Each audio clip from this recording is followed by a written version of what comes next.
सर्वांचे स्वागत आहे LP क्लासेस यूट्यूब चॅनलमध्ये। आज आपण पाहणार आहोत संगणकाच्या पिढ्या। संगणकाची पिढी पहिल्या पिढीचे संगणक संथ, प्रचंड आणि महाग होते। या संगणकांमध्ये व्हॅक्यूम ट्यूबचा वापर CPU आणि मेमरीचे मूलभूत घटक म्हणून केला जात असे। हे संगणक प्रामुख्याने बॅच ऑपरेटिंग सिस्टीम आणि पंच कार्डवर अवलंबून होते। या पिढीमध्ये चुंबकीय टेप आणि कागदी टेप आउटपुट आणि इनपुट डिव्हाइसेस म्हणून वापरले जात होते। ENIAC म्हणजेच इलेक्ट्रॉनिक न्यूमेरिकल इंटिग्रेटर आणि संगणक। ENIAC हे संगणकाच्या पहिल्या पिढीतील उदाहरण आहे। आता आपण पाहू संगणकाची दुसरी पिढी। संगणकाची दुसरी पिढी। दुसरी पिढी हा ट्रान्झिस्टर संगणकाचा काळ होता। हे संगणक स्वस्त, कॉम्पॅक्ट आणि कमी वीज वापरणारे ट्रान्झिस्टर वापरतात। हे संगणक पहिल्या पिढीतील संगणकांपेक्षा अधिक वेगवान होते। या पिढीमध्ये चुंबकीय कोर प्राथमिक मेमरी म्हणून वापरले गेले आणि चुंबकीय डिस्क आणि टेप दुय्यम स्टोरेज म्हणून वापरले गेले।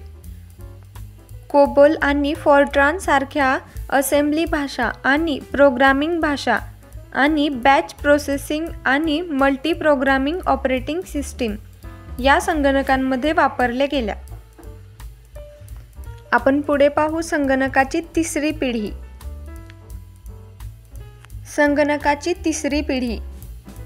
तिसऱ्या पिढीतील संगणकामध्ये ट्रान्झिस्टर ऐवजी इंटिग्रेटेड सर्किट्स वापरले। एकच IC मोठ्या संख्येने ट्रान्झिस्टर पॅक करू शकतो, ज्यामुळे संगणकाची शक्ती वाढते आणि खर्च कमी होतो। त्यामुळे हे संगणक देखील अधिक विश्वासार्ह, कार्यक्षम आणि आकाराने लहान असते। या पिढीतील संगणकामध्ये operating system, remote processing, time sharing, multi प्रोग्रामिंगचा वापर केला होता।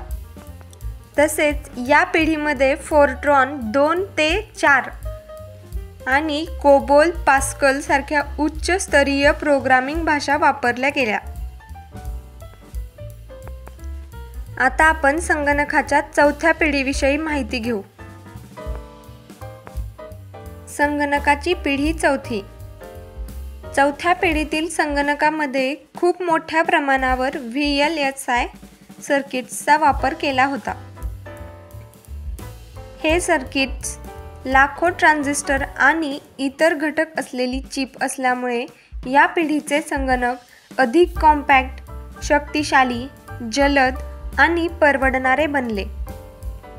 या पिढीतील संगणकांनी वास्तविक वेळ सामायिकरण आणि वितरण ऑपरेटिंग सिस्टीम वापरली। या पिढीमध्ये C++, डेटाबेस सारख्या प्रोग्रामिंग भाषा देखील वापरल्या गेल्या। आता आपण पाहू संगणकाची पाचवी पिढी। संगणकाची पिढी पाचवी।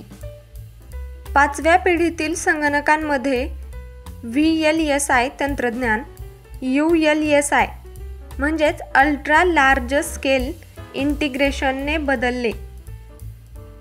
त्यामुळे 10 दशलक्ष इलेक्ट्रॉनिक घटकांसह मायक्रोप्रोसेसर चिप्सचे उत्पादन शक्य झाले। या पिढीतील संगणकांनी समांतर प्रोसेसिंग हार्डवेअर आणि AI म्हणजेच कृत्रिम बुद्धिमत्ता सॉफ्टवेअर वापरले। या पिढीमध्ये वापरल्या जाणाऱ्या प्रोग्रामिंग भाषा C++, जावा, .NET इत्यादी होत्या। या पिढीतील संगणकामध्ये operating system, remote processing, time sharing, multi प्रोग्रामिंगचा वापर केला होता। डेस्कटॉप, लॅपटॉप, नोटबुक, अल्ट्राबुक ही पाचव्या पिढीतील संगणकाची काही उदाहरणे आहेत। व्हिडिओ आवडला असेल तर लाईक करा, शेअर करा आणि चॅनलला सबस्क्राईब करा.